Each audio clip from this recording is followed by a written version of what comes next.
30년 동안 나랑 키스한 적 있니? 우리 이혼하자. 뭐라고? 이 나이에 무슨 이혼이야? 미쳤어? 30년 넘게 부부 관계도 없이 살았잖아.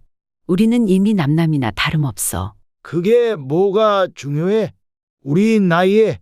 안녕하세요, 여러분. 오늘 들려드릴 이야기는 부끄러워하실 분들도 계실 텐데요. 하지만 이 이야기가 누군가에게는 용기가 될 수 있을 거라 믿습니다. 제 이름은 최정숙, 올해 74입니다. 제 남편 강대철 씨는 저보다 2살 어린 72세예요. 그는 언제나 가장으로서의 역할을 중요시했고 가부장적인 집안의 전통을 꼿꼿이 지켜왔어요. 우리는 결혼 초기에는 그럭저럭 부부관계를 했습니다. 딸 넷을 낳는 동안 시어머니와 남편은 항상 아들을 낳아야 한다고 다그쳤어요. 가문의 대를 이을 아들이 필요하다는 이유였죠. 그 시절엔 그런 말이 당연하게 여겨졌습니다. 저는 계속 임신을 했고 5째에 드디어 아들 준호를 낳았어요. 시어머니의 얼굴에 안도의 미소가 번졌던 순간을 아직도 기억합니다. 그런데 이상하게도 아들을 낳고 난 후부터 남편은 점점 저에게 관심을 보이지 않았어요. 처음에는 육아 때문인가 싶었습니다. 피곤해서 그런가도 싶었고요. 그런데 그 잠시가 몇 달, 몇 년으로 이어졌고 어느새 10년, 20년 그리고 30년이 되었습니다. 그 긴 세월 동안 저는 그저 아이들을 키우고 집안일을 하며 살았어요. 여성으로서의 욕구나 필요는 어딘가 구석에 밀어넣은 채로요. 때론 그것이 그리워 혼자서 밤에 몰래 해결한 적도 있습니다. 하지만 그런 이야기를 누구에게 할 수 있었겠어요. 그 시절에는 부부 사이에 일을 밖에 꺼내는 것 자체가 불경스러운 일이었으니까요. 정숙 씨, 요새 남편하고 사이가 어때? 가끔 친한 동네 아주머니들이 물으면 저는 그저 웃으며 얼버무렸습니다. 뭐 그냥 그렇지. 나이 들면 다 그렇잖아. 그런 대화 속에서도 저는 감히 제 진짜 고민을 꺼내지 못했어요. 다른 부부들은 다 잘 지내는 것 같은데 우리만 이상한 건 아닐까 하는 두려움이 있었거든요. 폐경이 찾아왔을 때도 그랬습니다. 몸은 변화하고 있었지만 제 안의 욕구는 사라지지 않았어요. 사람들은 여자가 폐경이 되면 성욕이 사라진다고 하지만 그건 사실이 아니었습니다. 여전히 제 안에는 여자로서의 욕망이 있었고 누군가의 따뜻한 손길이 그리웠습니다. 나이가 들면서 저는 점점 더 외로워졌어요. 아이들은 다 떠나고 집에는 저와 무뚝뚝한 남편만 남았습니다. 그는 TV를 보거나 신문을 읽으며 하루를 보냈고 저는 집안일을 하며 시간을 죽였어요. 우리가 실제로 남편과 아내였던 건 언제였을까요? 가끔 이런 생각을 하며 옛 사진첩을 들추어 보면 젊은 시절 활짝 웃고 있는 저와 대철 씨의 모습이 보입니다. 그때는 행복했을까요? 이제는 기억조차 흐릿합니다. 그런 제 삶의 변화가 찾아온 건 작년 봄이었습니다. 고향에 계신 큰언니가 몸이 좋지 않다는 소식을 듣고 찾아갔을 때였어요. 언니가 아프대. 며칠 있다 올 거야. 남편에게 말했더니 그는 신문에서 눈도 떼지 않고 그래 다녀와 라고만 했습니다. 그 반응이 서운했지만 이미 익숙해진 일이었어요. 고향은 30년 만에 방문하는 것이었습니다. 시집 온 이후로는 명절에도 늘 시댁에 가느라 친정에 자주 가지 못했거든요. 기차를 타고 가는 내내 저는 어릴 적 추억들을 떠올렸습니다. 개울가에서 놀던 일, 뒷산에 올라 도토리를 줍던 일, 그리고 그때 좋아했던 소년의 얼굴도 문득 떠올랐어요. 이종구라고 저랑 동갑이었던 소년이었습니다. 그냥 마음 한편에 품었던 짝사랑이었죠. 키가 크고 말수가 적은 아이였습니다. 학교에서 우등생이었고 항상 책을 읽고 있었죠. 고향에 도착해 언니를 돌보며 일주일 정도를 보냈습니다. 다행히 언니의 건강은 호전되었고 마지막 날에는 동네를 한 바퀴 돌아보기로 했어요. 옛 집터도 보고 학교도 들러보고 싶었거든요. 예전의 기억을 더듬어 걷다 보니 어느새 초등학교 앞에 서 있었습니다. 그때였어요. 교문 앞에서 한 남자와 마주쳤습니다. 혹시 정숙이 아닌가?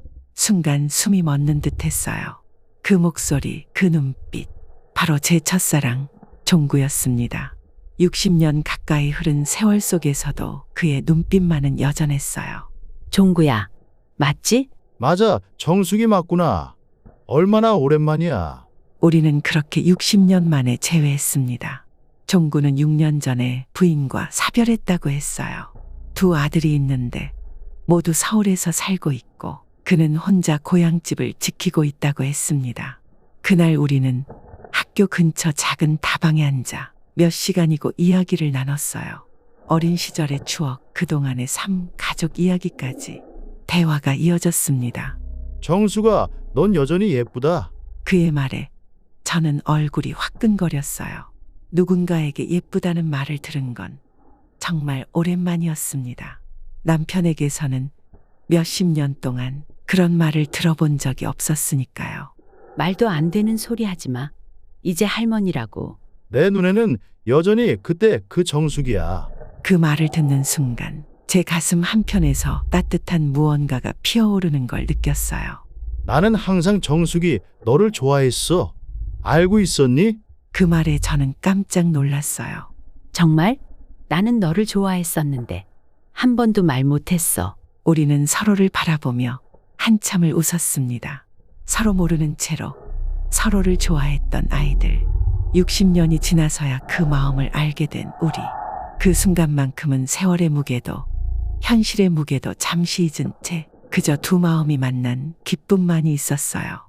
집으로 돌아가기 전 우리는 연락처를 교환했습니다. 매일 아침 종구에게서 오늘도 좋은 하루 보내라며 메시지가 왔습니다. 간단한 인사였지만 그 메시지 덕에 하루를 미소로 시작할 수 있었어요. 가끔은 추억이 담긴 사진을 보내주기도 했습니다.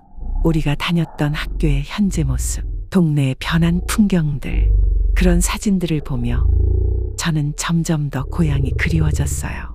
아니, 정확히는 종구가 그리워졌습니다.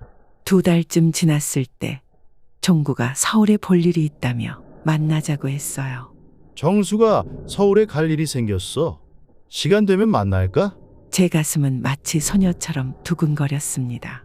그날을 위해 미용실도 가고 오랜만에 예쁜 옷도 골랐어요. 거울을 보며 화장을 하는 저를 보고 남편은 의아한 표정을 지었습니다. 무슨 일 있어? 친구 만나러 가. 남편은 더 이상 묻지 않았어요. 원래 그랬듯이 제 일에는 크게 관심이 없었으니까요. 종구와의 만남은 생각보다 더 편안했습니다. 시내의 조용한 카페에서 시작해 점심을 먹고 남산을 거닐었어요. 무슨 생각해? 그냥 이렇게 걷는 게 좋네. 그는 아무 말 없이 제 손을 꼭 잡았습니다. 그 손의 온기가 제 가슴 깊은 곳까지 전해지는 것 같았어요. 그날 이후로 종구는 한 달에 한 번씩 서울에 왔습니다. 그리고 저도 가끔 언니가 보고 싶다는 핑계로 고향을 찾았어요. 그렇게 우리는 자주 만나게 되었고 점점 더 가까워졌습니다. 정숙 씨, 요즘 표정이 많이 밝아졌네. 동네 아주머니들이 말할 정도로 저는 달라지고 있었어요. 아침에 일어나는 것도 즐거웠고 거울을 보는 일도 자주 생겼습니다. 어느 날 종구와 함께 한강을 걷고 있을 때였어요. 노을이 지는 강변에서 우리는 벤치에 앉아 있었습니다. 정숙아, 응? 60년 전에 하지 못했던 말이 있어. 그가 천천히 제 얼굴을 바라보며 말했어요. 나 정말 널 좋아했어. 그때도 지금도 좋아해. 그 말과 함께 그는 조심스럽게 제 손을 잡았습니다. 그리고는 천천히 제 얼굴에 가까워졌어요. 이른 내신 중구와 저의 첫 키스였습니다. 그의 입술이 제 입술에 닿는 순간 저는 온몸이 떨렸습니다. 마치 전기가 흐르는 것 같았어요. 정숙아, 미안. 갑자기 이런 짓을 해서. 아니야, 괜찮아. 나도 좋았어. 그날 밤 집에 돌아와서도 계속 그 키스 생각이 났어요. 종구와의 만남이 6개월 정도 이어졌을 때 저는 결심을 했습니다. 더 이상 이중 생활을 할 수 없었어요. 매번 거짓말을 하고 만나러 가는 것도 힘들었고 무엇보다 저는 진정한 행복을 찾고 싶었습니다. 어느 날 저녁 평소처럼 조용히 식사를 하던 중 남편에게 말을 꺼냈어요. 여보, 할 말이 있어. 남편은 TV를 보다가 잠시 저를 쳐다봤습니다. 뭔데? 우리 이혼해. 그 말이 나오자마자 남편은 젓가락을 떨어뜨렸어요. 뭐라고? 이 나이에 무슨 이혼이야? 미쳤어? 예상했던 반응이었지만 그래도 가슴이 아팠어요. 하지만 이미 결심한 일이었습니다. 30년 동안 나랑 키스한 적 있니? 30년 넘게 부부 관계도 없이 살았잖아.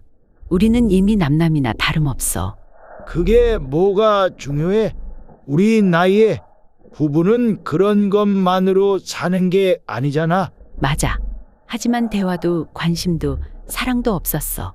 우리는 그저 같은 공간에서 살고 있었을 뿐이야. 혹시 다른 남자 생겼어? 바람핀 거야? 저는 대답하지 않았어요. 그것이 대답이 되었나 봅니다. 창피한 줄 알아. 이른이 넘은 나이에 바람을 피우다니. 동네방네 소문나면 어쩔 거야. 아이들 얼굴은 어떻게 할 거고? 아이들은 이미 다 컸어. 그리고 나도 인간이고 여자야. 나도 행복할 권리가 있어. 일주일 후 큰딸 영미가 집에 왔어요. 남편이 불렀다고 했습니다. 엄마가 이혼하자고 했다면서? 정말이야? 응, 정말이야. 왜? 무슨 일 있었어? 저는 깊은 숨을 내쉬고 처음으로 딸에게 솔직하게 말했습니다. 엄마는 30년 넘게 아빠랑 부부 관계가 없었어. 대화도 없고 관심도 없고 그저 같은 집에서 살았을 뿐이야. 영미의 눈이 커졌어요. 30년 동안? 그래, 준호를 낳고 나서부터야. 아빠는 아들을 얻고 나서는 더 이상 엄마에게 관심이 없었어. 영미는 말없이 저를 바라봤어요. 그리고는 갑자기 눈물을 흘리기 시작했습니다. 엄마, 그동안 얼마나 외로웠어? 그 말에 저도 참았던 눈물이 터져나왔어요. 딸과 함께 한참을 울었습니다. 그럼 지금 다른 사람은 있는 거야? 저는 천천히 고개를 끄덕였어요. 엄마, 나는 엄마 편이야. 엄마도 행복할 권리가 있어. 이혼 절차는 생각보다 복잡했지만 딸들의 도움으로 조금씩 진행되었어요. 결국 남편도 제가 진심이라는 것을 알게 되자 이혼에 동의했습니다. 종구는 고향 근처에 작은 아파트를 마련해 두었어요. 정수가 이제 우리 집으로 가자. 그 말에 저는 눈물이 핑 돌았어요. 우리 집이라는 말이 얼마나 따뜻하게 들리던지요. 새 집에 도착해서 종구는 제 짐을 하나하나 정성껏 풀어주었어요. 그리고 저녁에는 직접 요리를 해서 상을 차렸습니다. 내가 요리를 잘하진 못하지만 정성껏 했어. 맛있게 먹어. 간단한 된장찌개와 몇 가지 반찬이었지만 제게는 최고의 만찬이었어요. 남자가 부엌에 서서 요리하는 모습도 신기했습니다. 맛있어, 정말. 이렇게 남자가 요리해주는 건 처음이야. 앞으로 자주 해줄게. 정수기가 좋아하는 건 뭐든지 해줄 거야. 정수가, 응? 나 너를 안고 싶어. 그 말에 제 얼굴이 빨갛게 달아올랐어요. 하지만 저도 같은 마음이었습니다. 나도 그래. 종구는 천천히 제게 다가왔어요. 그리고 조심스럽게 제 손을 잡았습니다. 정수가 괜찮아. 무서우면 언제든 그만하자고 해. 괜찮아, 종구야. 나도 원해. 그는 저를 부드럽게 안아주었어요. 그의 품은 따뜻했고 제가 그토록 그리워했던 온기로 가득했습니다. 우리는 한참을 그렇게 서로를 안고 있었어요. 정수가 방으로 갈까? 저는 부끄러웠지만 고개를 끄덕였어요. 침실로 들어가서 종구는 침대 곁에 앉아 저를 바라보았어요. 정수가 천천히 하자. 급하지 않아. 그의 말에 제 긴장이 조금 풀렸어요. 종구는 정말 천천히 조심스럽게 저에게 다가왔습니다. 먼저 제 손을 잡고 그 손등에 입맞춤을 했어요. 그리고 제 얼굴을 쓰다듬으며 말했습니다. 정말 예뻐, 정수가. 저는 눈물이 날 것 같았습니다. 종구는 제 어깨를 부드럽게 마사지해 주었어요. 그의 손길이 닿는 곳마다 따뜻함이 퍼져나갔습니다. 마치 마른 땅에 단비가 내리는 것 같았어요. 좋아. 괜찮아. 그는 계속해서 제 상태를 물어봤어요. 폐경 후 제 몸이 예전 같지 않다는 걸 이해하고 있었습니다. 괜찮아, 종구야.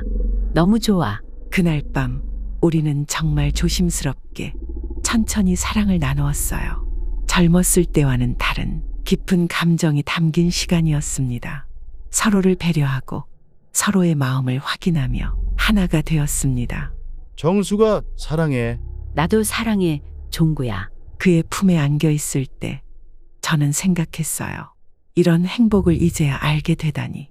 하지만 후회보다는 감사함이 더 컸습니다. 이런 사랑을 만날 수 있어서 늦었지만 진정한 행복을 느낄 수 있어서 고마웠어요. 그 후로 우리의 새로운 일상이 시작되었어요. 처음에는 어색한 점도 있었습니다. 오랫동안 혼자 살아온 종구의 생활 습관과 제 습관이 맞지 않는 부분도 있었고, 때로는 사소한 일로 다투기도 했어요. 정수가 내가 이렇게 하면 싫어? 응, 조금 그래. 그래, 앞으로는 조심할게. 이런 식의 대화가 가능하다는 것만으로도 저는 행복했어요. 서로의 감정과 생각을 솔직하게 나눌 수 있다는 것이 얼마나 소중한지 이제야 알게 되었습니다. 가장 놀라웠던 건 성생활이었어요. 74세 나이에도 불구하고 우리는 규칙적으로 관계를 가졌습니다. 일주일에 한두 번 정도였는데 성생활은 제 건강에 놀라운 변화를 가져왔어요. 정수가 괜찮아? 아프지 않아? 종구는 항상 제 상태를 먼저 물어봤어요. 폐경 후 질 건조증이 있어 약간의 통증이 있을 때도 있었지만 그는 항상 천천히 부드럽게 저를 대해 주었습니다. 괜찮아. 너와 함께 있으면 행복해. 처음에는 윤활제를 사용하기도 했어요. 종구가 먼저 제안했습니다. 정수가 이런 걸 사용하면 더 편안할 거야. 의사들도 권장하는 거니까 부끄러워하지 마. 그의 배려 덕분에 저는 점점 더 편안하게 성관계를 즐길 수 있었어요. 그리고 놀랍게도 제 몸에 변화가 나타나기 시작했습니다. 피부가 촉촉해지고 얼굴에 생기가 돌았어요. 30년 넘게 시달렸던 관절통도 크게 줄어들었습니다. 의사는 성행위가 혈액순환을 촉진시키고 호르몬 분비에 좋은 영향을 미치기 때문이라고 설명했어요. 정수가 요즘 얼굴에 혈색이 돌아. 피부도 좋아졌고. 종구의 말처럼 거울을 볼 때마다 저도 변화를 느꼈어요. 종구와 함께 살면서 저는 노년기 성생활에 대한 많은 것을 배웠어요. 우리는 정기적으로 병원에서 상담도 받았습니다. 규칙적인 성관계는 노년기 여성의 건강에 매우 이롭습니다. 심혈관 건강을 증진시키고 면역 체계를 강화하며 심지어 통증 감소에도 도움이 됩니다. 의사의 말처럼 저는 실제로 여러 면에서 건강해졌어요. 우울감이나 불안감도 크게 줄었습니다. 몸에서 자연스럽게 엔돌핀이 분비되어 행복감을 느끼게 해준다는 것을 알게 되었어요. 종구도 비슷한 변화를 경험했어요. 혈압이 안정되고 수면의 질이 개선되었다고 했습니다. 정수가 너와 함께 있으면 내가 다시 젊어진 것 같아. 아침에 일어날 때 몸이 가볍고 하루가 기대돼. 우리는 서로의 건강을 위해 더 노력하게 되었어요. 규칙적인 운동을 하고 건강한 식단을 유지하려고 했습니다. 특히 성생활을 더 즐겁게 하기 위해 골반 근육 운동도 시작했어요. 성생활 외에도 종구와의 관계는 제게 정서적인 안정감을 가져다 주었어요. 가부장적인 남편에겐 항상 억압되고 제 목소리를 내지 못했지만 종구와는 평등한 관계 속에서 제 생각과 감정을 자유롭게 표현할 수 있었습니다. 정수가 내 생각이 궁금해. 이 문제에 대해 어떻게 생각해? 일상의 사소한 결정부터 중요한 문제까지 종구는 항상 제 의견을 물었어요. 나는 이렇게 생각해, 종구야. 50년 넘게 억눌러왔던 제 목소리가 드디어 나오기 시작한 거예요. 어느 날은 함께 여행도 갔어요. 정수가 바다 보러 갈까? 최근에 가본 적이 없거든. 그의 눈빛에 기대감이 가득했어요. 기차를 타고 강원도로 향했어요. 창밖으로 지나가는 풍경을 보며 이야기를 나누었습니다. 종구야, 앞으로 뭐 하고 싶어? 글쎄, 정수기와 함께라면 특별히 뭘 하고 싶다기보다 그냥 이렇게 평온하게 지내고 싶어. 나도 그래. 이제 와서 큰 욕심은 없어. 그냥 건강하게 함께 있는 것, 그것만으로도 충분해. 함께 지낸 지 1년이 되던 날, 종구가 특별한 저녁을 준비했어요. 집에 촛불을 켜고 와인을 따르고 직접 요리한 음식들로 테이블을 채웠습니다. 정수가 이 1년이 내 인생에서 가장 행복한 시간이었어. 종구는 잠시 망설이더니 주머니에서 작은 상자를 꺼냈어요. 정수가 우리 결혼하자. 저는 놀라서 말을 잇지 못했어요. 74세 두 번째 결혼이라니 생각지도 못한 일이었습니다. 우리 나이에 나이가 무슨 상관이야? 남은 시간을 법적으로도 마음으로도 완전히 하나가 되어 살고 싶어. 저는 눈물을 참으며 고개를 끄덕였어요. 그렇게 우리는 작은 결혼식을 올리기로 했어요. 자녀들과 가까운 친구들만 초대해서 조용하고 따뜻한 자리를 마련했습니다. 결혼식 날, 저는 오랜만에 화장을 하고 예쁜 한복을 입었어요. 종구도 정장을 차려입고 제 앞에 섰습니다. 딸들이 축하해 주었고 아들 준호도 마침내 마음의 문을 열고 축하해 주었어요. 어머니, 행복하세요. 지금 저는 74세 나이에 진정한 행복을 느끼고 있어요. 우리는 여전히 규칙적으로 사랑을 나누고 있습니다. 나이가 많다고 해서 성적인 즐거움을 누릴 수 없는 것은 아니라는 걸 깨달았습니다. 종구야, 오늘은 내가 위에 올라가 볼게. 좋아, 정수가. 서로를 배려하며 즐기는 시간은 우리 관계를 더욱 견고하게 만들었어요. 물론 모든 날이 행복하기만 한 것은 아니었어요. 종구가 갑자기 심장 발작으로 병원에 실려갔을 때는 정말 두려웠습니다. 그를 잃을지도 모른다는 생각에 온몸이 떨렸어요. 다행히 종구는 빠르게 회복되었고 그 일 이후로 우리는 건강에 더 신경을 썼어요. 의사의 조언에 따라 성생활도 조절했습니다. 당분간은 격렬한 활동은 피하세요. 하지만 적절한 성생활은 오히려 심장 건강에 도움이 될 수 있습니다. 의사의 말에 따라 우리는 더 부드럽고 천천히 사랑을 나누었어요. 성적으로도 정서적으로도 만족스러운 이 관계 속에서 저는 진정한 제 자신을 발견했습니다. 젊은 시절에는 몰랐던 인생의 황혼기에 찾은 사랑이어서 정말 특별해요. 경험과 지혜가 더해진 깊은 사랑, 서로의 부족함을 이해하고 받아들이는 성숙한 사랑이었습니다. 나이는 단지 숫자일 뿐이며 언제든 새로운 시작과 행복을 찾을 수 있다는 걸 깨달았어요. 여러분은 지금 인생의 어느 계절을 걷고 계신가요? 혹시 외로운 겨울을 지나고 계신다면 저의 이야기가 작은 위로가 되었으면 합니다. 그리고 이미 지나간 봄을 그리워하고 계신다면 아직 늦지 않았다는 걸 기억해 주세요. 여러분의 이야기도 댓글로 들려주세요. 누군가에게는 그 이야기가 용기가 될 수 있으니까요. 오늘도 이 시간을 함께 해주셔서 진심으로 감사합니다. 구독과 좋아요로 마음을 전해주신다면 더 많은 인생 이야기를 여러분께 전해드릴 수 있을 것 같아요. 다음 이야기에서 또 만나요. 항상 건강하시고 행복하세요. 고맙습니다.